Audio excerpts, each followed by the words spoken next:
Have you ever felt like you're living the same patterns over and over again? Like no matter how hard you try to change, you find yourself making the same mistakes your parents made or even your grandparents. Today we are diving into a book that understands this feeling so deeply, it might just change how you see your own story. Welcome to 100 Years of Solitude by Gabriel García Márquez. This video is part of our 2025 reading challenge, so stick around to the end to discover our next literary journey together. Gabriel García Márquez didn't just write 100 Years of Solitude.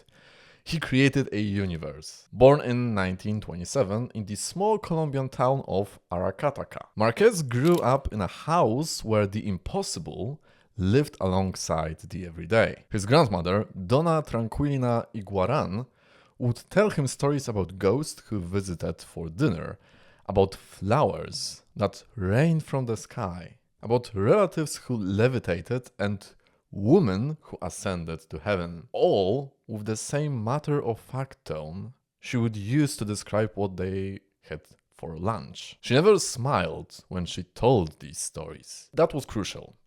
Young Gabriel learned that the extraordinary wasn't something to marvel at. It was just another part of life as natural as breathing. This became the foundation of his entire worldview and, eventually, his revolutionary literary style. Márquez became a journalist first, traveling across Venezuela and Europe, learning to observe the world with the precision of a reporter. But he never lost that sense of wonder his grandmother gave him, that understanding that reality contains layers invisible to purely rational minds. When he sat down to write 100 Years of Solitude in 1965, living in Mexico City with his wife and children, he had a revelation. He would tell the story of his hometown, but he would tell it the way his grandmother told stories, where the magical and real were inseparable. This book took him 18 months to write, during which his family nearly went bankrupt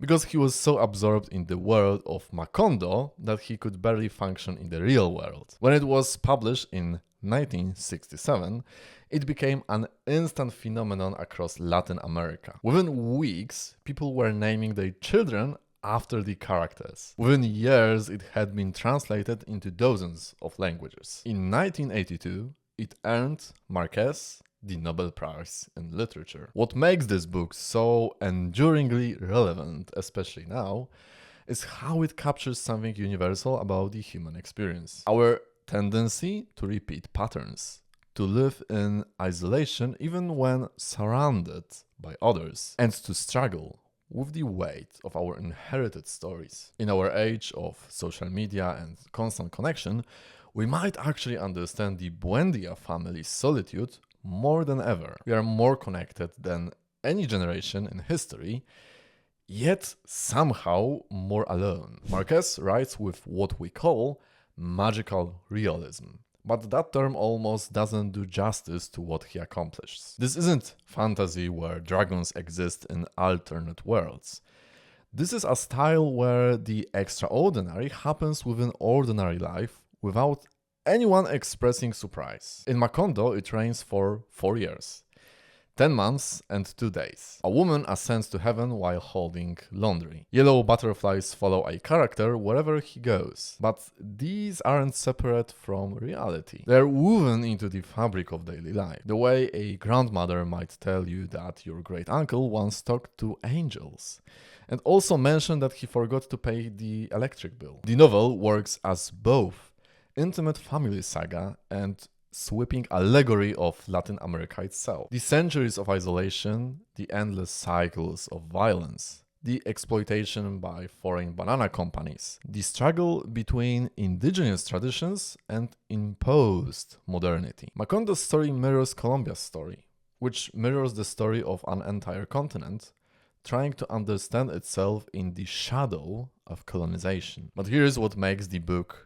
transcendent. You don't need to know anything about Colombian history to feel its power. Every family has its own Macondo, its own patterns that repeat across generations, its own magical thinking that helps make sense of the incomprehensible. Marquez's prose itself mirrors the cyclical nature of the story. Long, flowing sentences that circle back on themselves, descriptions that repeat with slight variations, a narrative structure that spirals rather than moves in a straight line. Reading it feels like being caught in a river that flows in all directions at once. Alrighty, so now let me tell you the story of the Buendía family. I'm not sure about the pronunciation, but let's go. Though telling their story feels like trying to map a dream. It flows in circles, doubles back on itself, and ends exactly where it began. It starts with Jose Arcadio Buendía and his wife Ursula Iguaran, first cousins who marry despite, or perhaps because of,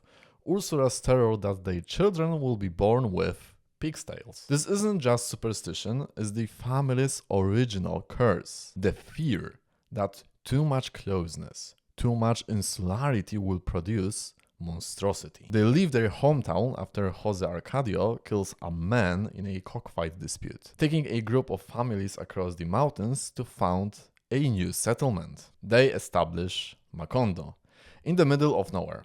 And for 20 years it exists in perfect isolation. No contact with the outside world, no knowledge that other places even exist. Jose Arcadio Buendía becomes obsessed with the inventions brought by visiting gypsies. Magnets, ice, daguerreotypes, alchemy. He spends years trying to turn base metals into gold, losing himself so completely in the solitude of his own brilliant mind that he eventually goes mad and has to be tied to a chestnut tree in the backyard where he remains until his death, speaking in Latin to no one but himself. Yeah, I know, it's pretty insane. Ursula, meanwhile, becomes the family's anchor, living to be well over 100 years old, watching generation after generation repeat the same patterns with increasing despair. She witnesses all of it, the repetition of names, personalities, destinies, and slowly loses her sight.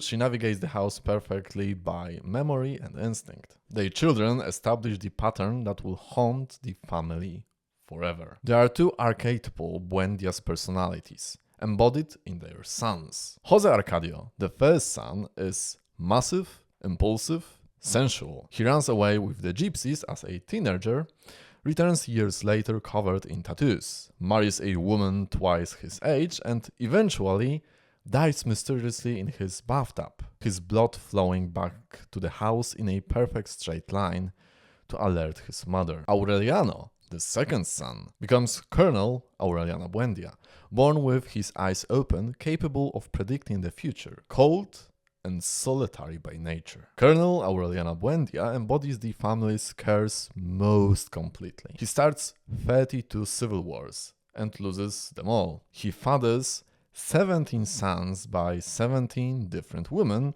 during his military campaigns, naming them all Aureliano. When these sons visit him years later, he can barely tell them apart and feels nothing for them. He survives 14 attempts on his life, 73 ambushes, and a firing squad. He lives to make peace with his enemies, only to realize he's forgotten what he was fighting for in the first place. And in his final years, he retreats to his workshop to make little golden fish, which he then melts down to make again, over and over. A perfect metaphor for the futility of all his wars, all his efforts, all his life. Then there is Amaranta, Jose Arcadio and Aureliano's sister, who embodies another form of solitude. The solitude of chosen bitterness. She falls in love with Pietro Crespi, an Italian music teacher, but when he transfers his affections to her adopted sister, Rebecca, Amaranta devotes herself to preventing their marriage. She succeeds, driven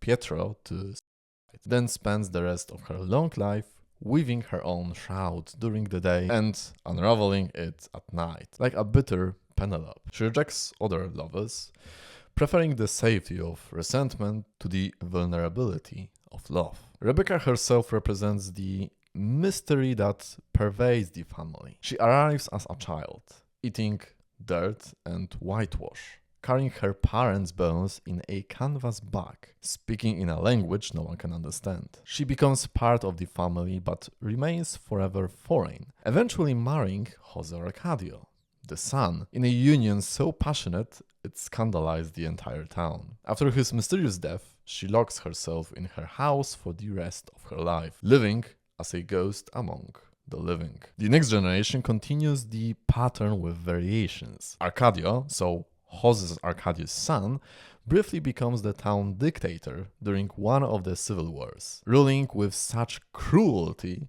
that he is eventually executed by firing squad. But not before fathering children with Pilar Ternera, the town's eternal woman who serves as mother and lover to multiple generations of Buendía men. Then comes Aureliano Jose, Colonel Aureliano's son by Pilar Ternera, who falls hopelessly in love with Amaranta, his aunt. I know, it's very complicated. This incestuous passion, another manifestation of the family curse, consumes him entirely. Amaranta, perhaps recognizing the danger, rejects him brutally and he dies young and unfulfilled. The twins, Aureliano Segundo and Jose Arcadio Segundo, represent the family's schizophrenia made literal. They are so identical that even they sometimes forget who they are. Yet, they embody opposite extremes. One devoted to pleasure and excess, the other to solitude and memory. Aureliano Segundo lives a life of legendary gluttony and celebration with his mistress Petra Cotes, eating contests and parties that become the stuff of local legend. Jose Arcadio Segundo, meanwhile, becomes a labor organizer for the Banana Company workers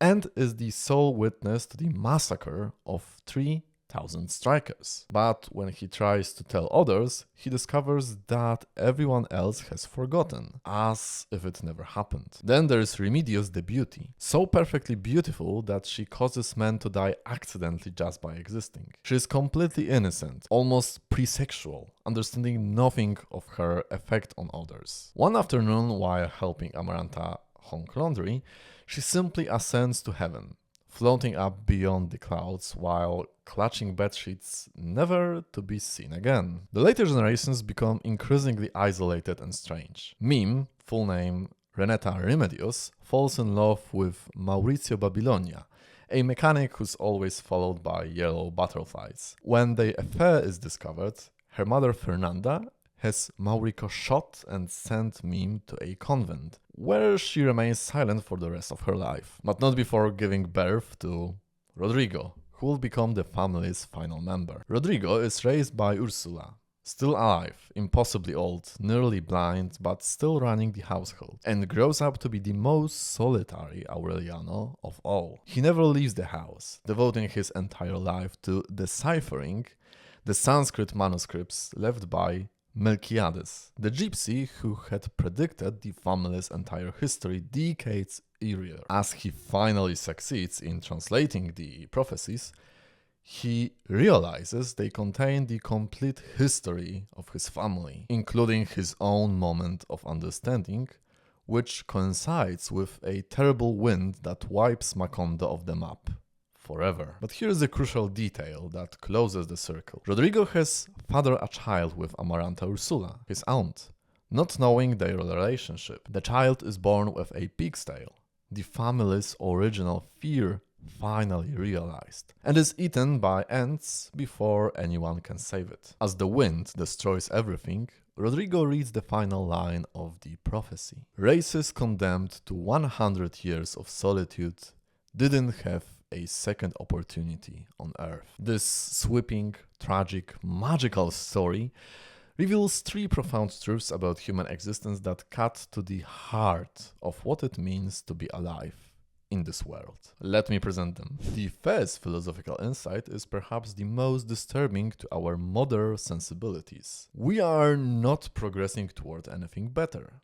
Time is not a line leading to improvement, enlightenment, or salvation. Time is a circle and we are trapped on its circumference, doomed to repeat the same essential patterns with only superficial variations. This challenges everything the Enlightenment taught us to believe about human nature and historical development. We have been conditioned to think that knowledge accumulates, that each generation learns from the mistakes of the last. That humanity is slowly but surely moving toward greater wisdom, justice, and happiness. Garcia Marquez says, "Look more carefully. Consider how the names repeat in the Buendía family, Jose, Arcadio, and Aureliano over and over, as if the family is stuck in a loop of destiny. But it's not just names, it's personalities, obsessions, ways of loving and ways of destroying. The intellectual curiosity that drives the first Jose Arcadio Buendía to madness, his obsession with alchemy, with discovering the secrets of the universe,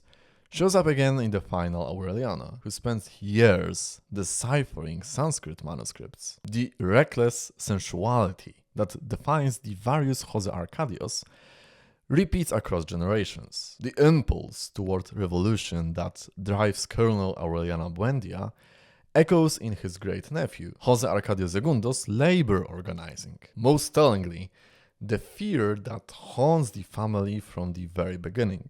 The terror of bearing children with pig's tails, which represents the fear of incest, of being too close to your own bloodline, is finally realized in the last generation, as if the entire 100 years was just an elaborate journey back to the starting point. But Marquez extends this pattern beyond the family to encompass history itself. Macondo experiences the same cycles that have defined human civilization: isolation, contact with the outside world, exploitation, violence, forgetting, and return to isolation. The Banana Company represents imperialism in all its forms. The foreign power that arrives promising prosperity, extracts everything of value, and leaves devastation in its wake. When the workers strike and are massacred, their bodies are loaded onto trains and dumped in the sea. Then it rains for 4 years, 10 months and 2 days, washing away all memory of what happened. This erasure is crucial to Marquez's vision. The past doesn't teach. It's actively forgotten. Jose Arcadio Segundo, the sole survivor of the massacre, tries to tell others what he witnessed, but discovers that everyone else remembers it differently. Official history overrides lived experience. The powerful literally erase the memory of their crimes, and society collaborates in this forgetting. This connects to something deeper about human psychology that modern neuroscience has confirmed. We don't remember the past as it was. We remember it as we need it to be. Our memories are constantly being rewritten to serve our present psychological needs. What Marquez intuited and what science has now proven is that this process operates not just individually, but collectively. Societies forget what they need to forget in order to continue functioning. The philosophical implication is devastating. If we cannot reliably remember the past, how can we learn from it? If each generation is doomed to repeat the essential patterns while believing it's doing something new, then the very idea of progress becomes illusory. We are not ascending toward enlightenment. We are walking in circles, mistaking movement for advancement. The second philosophical revelation cuts even deeper into the human condition. We are fundamentally alone, and this solitude is both our defining characteristic and our ultimate tragedy. Every major character in the novel embodies a different form of existential isolation, but they all share the inability to create genuine connections with other human beings. This isn't simply loneliness, the temporary sadness we feel when we are apart from people we love. This is ontological solitude, a condition of being that defines who we are at the most fundamental level. It's the isolation that comes from being trapped inside our own consciousness, unable to truly share our inner experience with anyone else, unable to ever fully know another person's inner world. Colonel Aureliano Buendía embodies this most completely. He fights 32 wars but can't remember what he was fighting for. He fathers 17 sons by 17 different women, but when they visit him, he can barely tell them apart and feels nothing for them beyond mild curiosity. His life becomes an endless series of external actions: wars, love affairs, political machinations. But none of it touches his inner core. He remains as isolated at the end as he was at the beginning, perhaps more so. The little golden fish he makes in his final years become the perfect symbol of his condition. He crafts them with meticulous care, melts them down and makes them again. The process is beautiful, skilled, meditative even, and completely pointless. Like Sisyphus rolling his boulder up the mountain, Aureliano is trapped in an activity that leads nowhere, changes nothing, connects him to no one. But unlike Camus' absurd hero, Aureliano derives no joy from his task. It's simply what he does to fill the empty hours of his empty life. Amaranta represents another form of solitude, the kind we choose as protection against pain. After her role in Pietro Crespi's suicide, she devotes herself to bitterness, weaving her own shroud, unraveling it like a twisted version of Penelope waiting for Odysseus. But Amaranta isn't waiting for anyone. She is actively rejecting connection, preferring the familiar pain of resentment to the uncertain vulnerability of love. When Aureliano José, her nephew, falls desperately in love with her, she recognizes the danger, not just of incest, but of genuine feeling, and rejects him with calculated cruelty. Later in life, when other men show interest, she drives them away too. She has chosen solitude as a form of control, but it becomes her prison. And this connects to a broader philosophical problem. What happens when your experience of reality doesn't match the consensus? When you have seen something that challenges the comfortable lies society tells itself. José Arcadio Segundo's solitude is the solitude of the truth-teller in a world that prefers comfortable illusions. Marquez suggests that this solitude becomes destructive when it's complete, when we retreat so far into our own worlds that we lose the ability to see and be seen by others. The Buendías tragedy is not that they experience solitude, we all do, but that they never learn to bridge it, never develop the capacity for what we might call connected solitude, the ability to be alone without being isolated, to maintain your individual identity while remaining open to genuine intimacy with others. The family's curse can be understood as their inability to break out of their own perspectives, to truly empathize with others, to see beyond their own needs and desires. Each character remains trapped in their private reality, unable to imagine that others might experience the world differently. The third philosophical insight is perhaps the most radical. Reality is not a single objective truth waiting to be discovered by rational inquiry. Reality is multiple, subjective, shaped by perspective, culture, memory, and belief. The magical elements in the story aren't separate from reality. They are reality, at least for the people experiencing them. And this isn't mere literary technique. It's a fundamental challenge to Western epistemology, so the branch of philosophy concerned with how we know what we know. Since the Enlightenment, we have been trained to believe that there is one true version of reality, accessible through reason and empirical observation.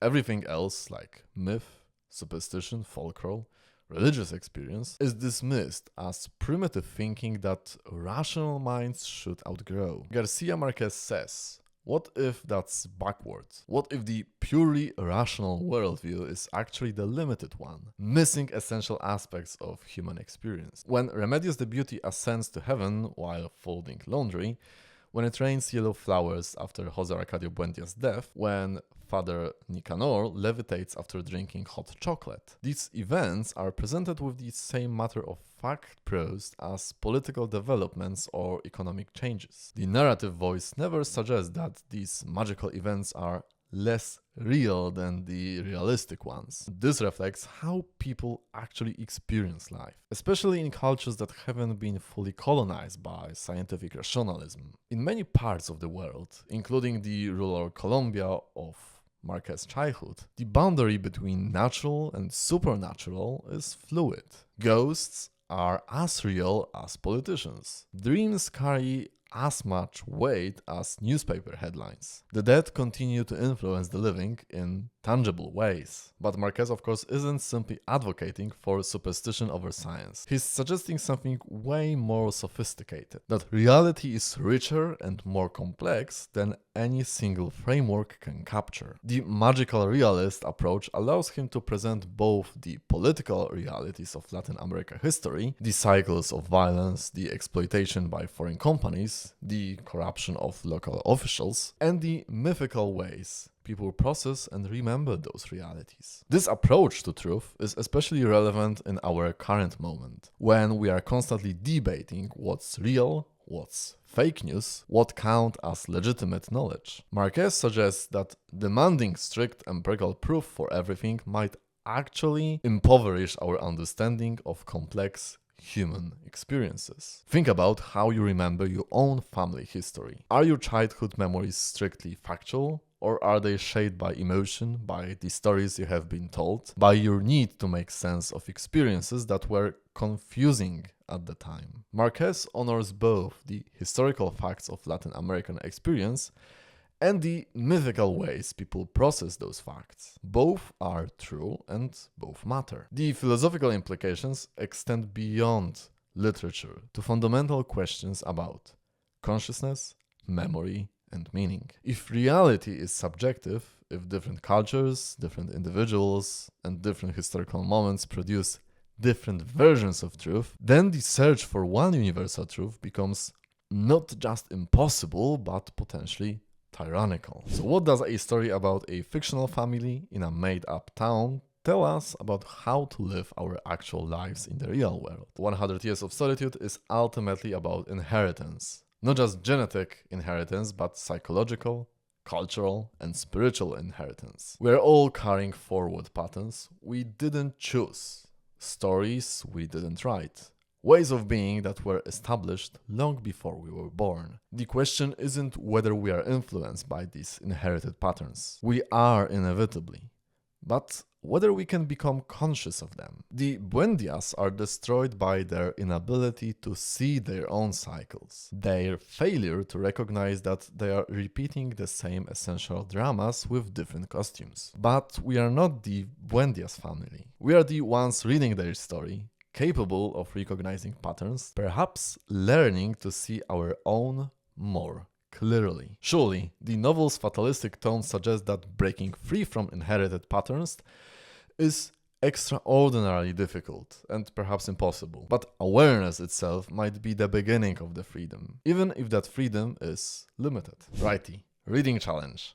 For our September reading, we will be exploring The Bell Jar by Sylvia Plath, a devastatingly honest examination of depression and the journey toward healing. Plath's unflinching look at the mental illness broke new ground in how we talk about psychological suffering, showing that sometimes the most courageous thing you can do is simply survive. And of course, there's a hint about our October's selection. We'll be traveling to the trenches of the Great War, following young men who discover that the greatest enemy isn't the one across no man's land, but war itself and the older generation that sent them to die for ideals they are beginning to question. Try to guess it. In my last video, I explored how we don't just perceive art neutrally, we automatically filter it through our cultural lens, often missing what it's really trying to tell us. Check it out if you want to dive deeper into the hidden ways we make meaning from the stories that surround us. And for now, thank you for watching up to the end. I hope you enjoyed it. If you did, don't forget to give me a like and a subscription if you would like to see more content like this somewhere in the future. The comment section is for you, so don't be shy to comment, and I hope to see you in the next video. Goodbye.